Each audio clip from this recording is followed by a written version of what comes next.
మన కాకరకాయ రెడీ. అయితే దీని లోపల మనం చికెన్ స్టఫింగ్ చేసుకుందాం.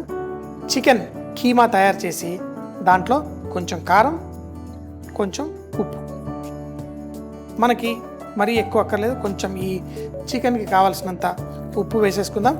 దీన్ని ఇలా కలిపేసుకుందాం. సో పచ్చి చికెన్ని మరి కాకరకాయలో వేస్తే ఇది మరి ఎలా పట్టుకొని ఉంటుంది, సో దాన్ని కూడా చూద్దాం. సో కాకరకాయ చూడండి, మనం ఇలా లోపల చికెన్ స్టఫింగ్ చేసేయండి.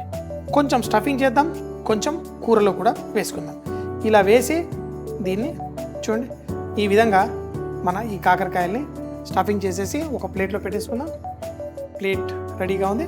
ఈ విధంగా ప్రతి కాకరకాయలో కొంచెం చికెన్ని ఇలా స్టఫింగ్ చేయండి. కాకరకాయల్ని ఈ విధంగా చికెన్ కీమా వేసి స్టఫింగ్ చేశాను. నూనెలో ఫ్రై చేసుకోవాలి. ఈ నూనె కొంచెం వేడెక్కిన తర్వాత మనం చికెన్ ఈ విధంగా వేయండి. కాకరకాయల్ని మనం ఈ నూనెలో ఫ్రై చేసేటప్పుడు ఎక్కువ కలపకండి. దీన్ని ఇలా నూనెలో వేసి స్లోగా కుక్ చేద్దాం. ఇలా ఎర్రగా మన కాకరకాయల్ని ఫ్రై చేసుకున్నాం. కొంచెం జీలకర్ర, సన్నగా తరిగిన ఉల్లిపాయలు, కొంచెం ఉప్పు. చూడండి ఉల్లిపాయలు కొంచెం ఎర్రటి రంగు వచ్చింది. ఇందులో అల్లం వెల్లుల్లి ముద్ద, అలాగే మిగిలిపోయిన చికెన్ కీమా కూడా ఇందులో వేసేసుకున్నాం.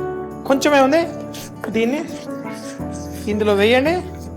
కచ్చా పచ్చగా దంచండి. పచ్చిమిరపకాయలు, ఇందులో మనం కొంచెం టమాటో ప్యూరీ, తర్వాత ఇందులో కొంచెం కారపొడి, ధనియాల పొడి. అయితే దీనికి కొంచెం పులుపు బాగుంటుంది, కొంచెం ఆమ్చూరు పొడి.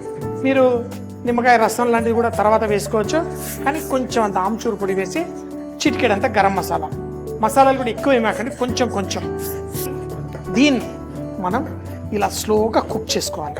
మన కూర రెడీ అయిపోయింది. చూడండి కొత్తిమీర, ఆ టమాటా అది కూడా మనకి మంచి టేస్ట్ అందజేస్తుంది. కాకపోతే ఇలా డ్రైగా మనం చేసుకోవాలి. కొంచెం కొత్తిమీర వేసాను.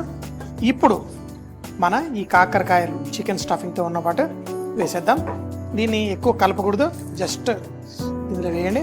ఆ కాకరకాయలు ఈ మసాలా కొంచెం కోటింగ్ అయ్యి అంతే. ఇప్పుడు కాకరకాయ లోపల నుంచి చికెన్ బయటికి రాకూడదు. తర్వాత దీన్ని ఇలా చేసేసి అంతే, డిష్ రెడీ. కాకరకాయని ఈ విధంగా చక్కగా ఆహా చూడండి, వడ్డించుకోవడం కూడా ఎంతో సింపుల్. ఇంత మంచి కాకరకాయ డిష్ సూపర్, అసలు అద్దరిపోయింది.